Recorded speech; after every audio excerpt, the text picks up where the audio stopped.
Good morning, namaskarams to all. Thank you, Father Matthew, thank you, Father Paul, and Vice Principal Madam for inviting me to address the assembly on the momentous occasion of the Founders' Day. Let me start by paying homage to Reverend Father Chavra and offering my pranams to all the teachers who have taught me over the years. Standing in front of this audience feels a bit weird because it's been a very long time before when I had addressed a school assembly like this. I have to dial back almost 18 years. I can see Krishna Kumar there. Krishna Kumar, who used to be my batchmate, and he is now one of your teachers. And Krishna Kumar will also confess to this that it's been a very long time that at least I have addressed a school assembly like this.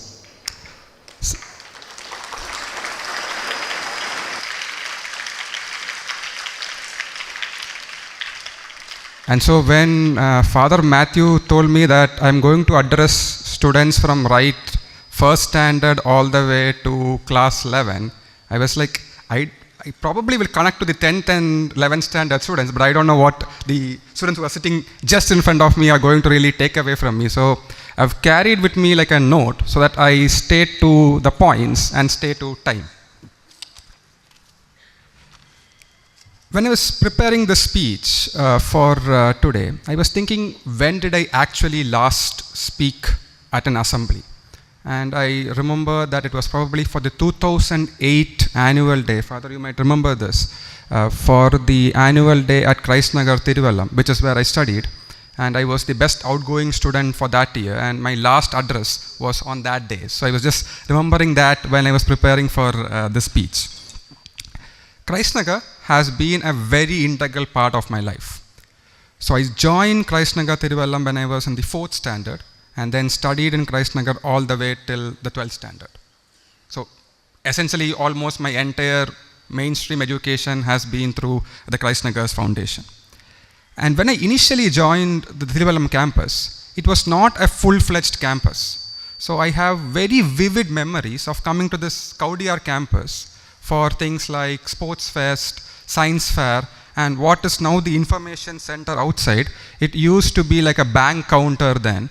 And I remember standing in the line over there, filling up challan and paying your school fees. So for some of you who are in this generation, you might think, what does this person say in terms of paying fees in cash? Because now you're all doing UPI payments, but I'm talking 18 years back. Fast forward to 2 weeks ago, I was on the Vande Bharat train and I was walking my 1.5-year-old daughter up and down the compartment so that I can keep her engaged. And then I heard a familiar voice call out my name, and surprise, surprise, it was Father Matthew. And suddenly the compartment of the train felt like I was in the Christ Nagar hallway. And then we ended up talking about the school, what I was up to, and then ended with him inviting me to address you all for today's assembly. So that's the background to how I ended up in today's audience. When I think about Father Matthew, and KK will back me up on this, he has this unique skill where he can be this super strict disciplinarian on one end and then super friendly with students on the other end. And this unique skill somehow gets him to know everything that goes around in the campus, including the gossips. And thus, you cannot hide from him. Let me shift tracks and then do a short poll. So what I want you to do now is to raise your hand if you are going, if you have done any one or more of the things that I'm going to list out. Okay? So things like quiz, music, instrument class, dance class, sports fest, science fair, speaking at assemblies like this. If you have done more than one of this, can you raise your hands? Okay. Up there? Okay. Okay. So that's a nice proportion of you. Thank you. You can put your hands down. That's a nice proportion of you. So the way I see this is you are essentially building tools for a toolkit that you are carrying in your life. If you think about it as if there's one skill that you try and learn very deeply at an early age, you will see a lot of early age success. But if you sample a variety of skills, as in learn a bit of a number of things, you then build a kind of mind that can connect dots. Okay? And when you are in your 30s and 40s, which is sort of like your peak human performance years, that mind which can connect dots becomes super powerful. I refer to this as multidisciplinary practice, and Christ Nagar, for me, did exactly that. For instance, I was involved in the quiz, I used to do literary events for youth festivals and school competitions, used to play organ at assemblies like this, though I have to admit that I was very amateur at this, and then used to play basketball with KK. I was very bad at this, while he was a pro at this, but I did a sample of a number of things like that, which in the longer run were useful things to carry in the toolkit of life. Christ Nagar also gave me a number of roles. I was, for example, the prefect, the class prefect. I suppose you still have that role going on for a number of years in school. And then in one of the years, I was the vice principal for the Teachers' Day. I suppose you also continue to do that same tradition. While the vice principal role might sound a grand one, deeper, what it really taught in the longer run was very simple things. Things like leadership, sharing credit with others, delegation of work, all these smaller rituals which really helped in the longer run. Moving on from there, as I look back in my school years couple of decades ago, I also wished I did couple of things differently from what I did then. One is reading beyond textbooks. Textbooks are like the roots of a tree, but the wider reading is like the branches. So I wish I had read more of biographies, stories, ideas beyond textbooks while I was at school. And in today's generation, you also have something called podcasts, which again expose you to ideas beyond textbooks. So if I were you in your place today, I would probably try read a book a month or listen to a podcast a week, and then also carry like a note. It can be physical or digital, and then just jot down 1 or 2 lines on what that book or the podcast really taught me. And as was discussed in the initial address, Reverend Father Chavra also really talked about the importance of books in life and in education. So that idea bank of just noting down these points might be a really good practice that you adopt.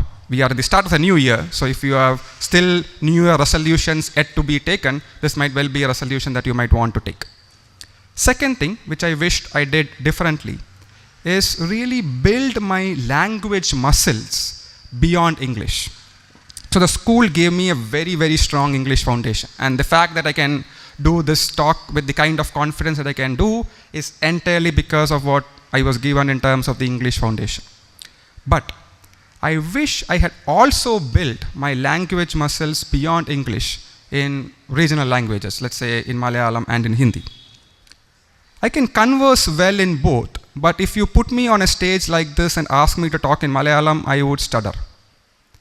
And if you ask me to write like an opinion piece, which I tend to get asked to write, I'm not that great in writing them in Malayalam or Hindi or other languages, for instance. To be very, very concrete, yesterday's newspaper, the Madhurabhumi newspaper, I had written an article that was talking about suggestions for the Trivandrum mayor to make Trivandrum city a top 3 city. And to do that, I had to write the entire piece in English, then use Google Translate to translate, and then get the editor's help from Madhurabhumi to get it into a piece for the newspaper. Now, I had to do this 3-step process because my language muscle in Malayalam was not good enough. And when we think about language, it is not just about the words, it's also about the worlds, right? It's about a way and means by which you are working with communities, you are owning the stories of your own. And it's also partly a function of how your broader thinking is, right? It's about celebrating local heroes, local knowledge, local ideas. So if I was again in your place, I would engage with regional language content, I would read regional history and geography a lot more than what I used to do while I was at school.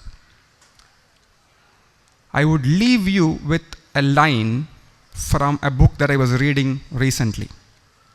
Have the courage to be disliked. Let me repeat that. Have the courage to be disliked. I don't mean by this to be arrogant or rude or careless. Never. But don't let yourself to be boxed into labels. He is the sports kid, she is like the arts kid, backbencher, sports arts kid, like studious kid. So all these labels tend to box us into worlds, which is not really what we want to do. Not everyone might get it, but if you stay consistent to what you are doing, being humble, respecting the elders, staying with good habits, in the long run, if you build this repertoire of different toolkits for your life, when the train of life reaches its different stations, you would be ready to disembark on a positive foot. On that note, thank you and namaskaram.